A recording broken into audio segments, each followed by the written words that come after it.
Hi, folks. How are you?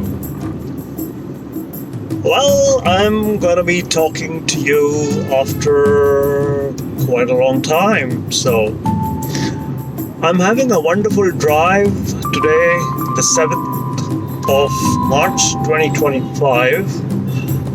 And while on my drive, I'm thinking about a concept called timelessness.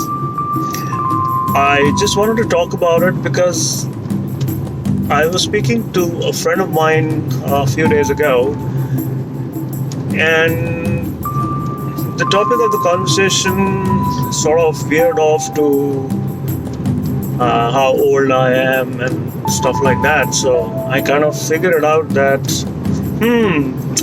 he's trying to sort of analyze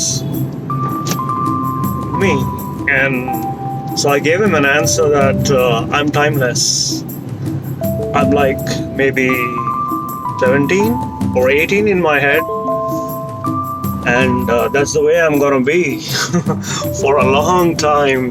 But where is it coming from? You know, here it is. You experience reality according to what you agree with. This is pure Scientology. Reality is an agreement, This is going to be an interesting video. Reality is an agreement, and on a subconscious or an unconscious basis, we all have agreed that that which is created is going to survive, and then it is eventually going to die. Create, survive, and destroy. So that's how the cycle of creation is in this universe. And as per the Hindu philosophy, it's of course Brahma, Vishnu, and Mahesh. I'm not saying this is not true, but we have agreed to something, and that's about it. But that's an apparent reality. Apparent reality means it appears to be true, and so it is true. But that is not the truth. The universe was created by the Supreme Being in one go. He said, "Let there be light." And then there was light, and then he said, "Let there be sound," and then there was sound, and then the currents began to flow, which eventually led up to what we have today, this existence, this civilization. So anyways, so what are we trying to say? We have the same power like our Father, the Creator, to bring into existence any postulate, any law, any axiom, any reality, just by consideration and then by agreement. Are you guys following me? This is very important. We first create a postulate, and then we agree to it, and then we somehow become subservient to its existence upon us. That's it. So what are we trying to do here in Scientology? We're trying to understand this cycle of how things work in our universe. We first have creation, then we have continued creation called create, and eventually something comes along the line which starts counter creation to our original creation, and then we have counter create, and then that leads to one day no creation. That's how it is. But let's say that we decide to interject our will, our intention upon this concept or this law, and we say no,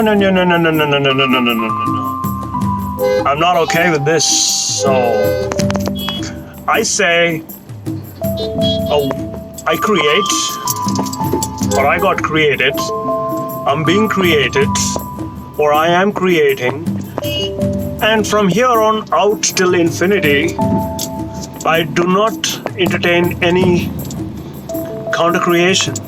Just create. Not entertaining anything that's going to outcreate my postulate, my axiom. I just go on creating. So what do I have here? Creation which goes on forever. Now all of this is just a postulate, but this is such a strong postulate that it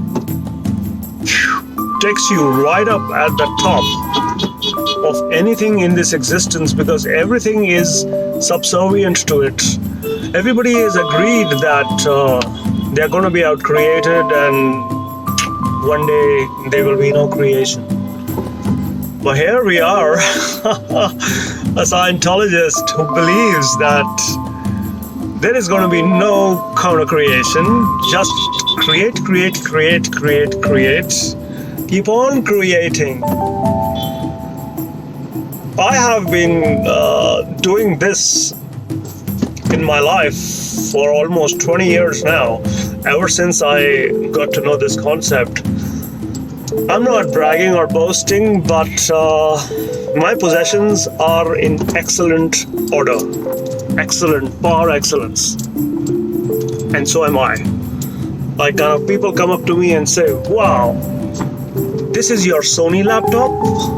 You bought it in 2010 and it is still like brand new.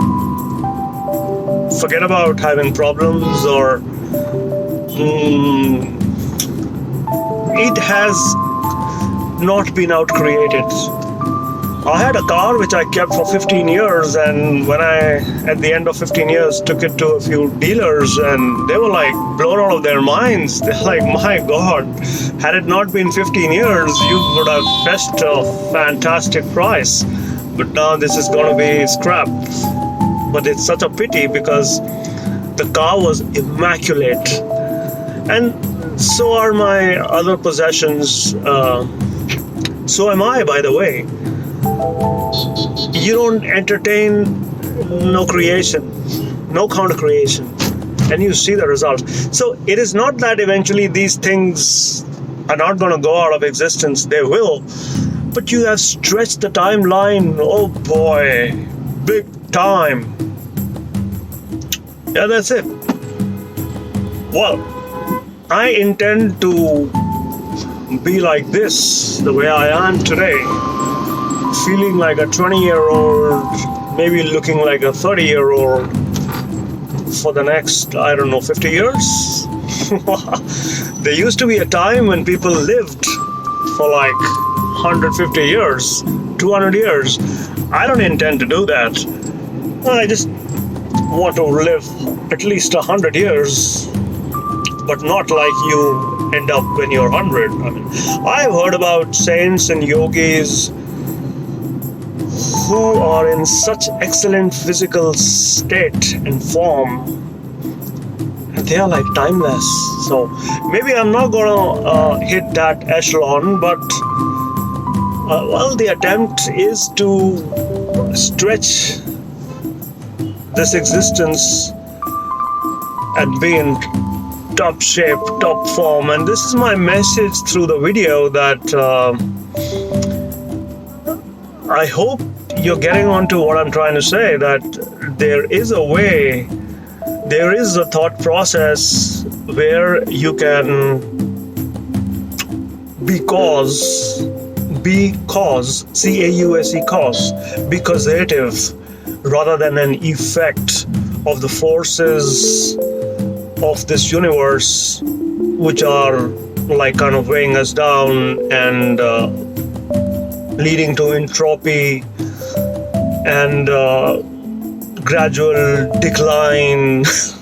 Okay, so that was my message today. I hope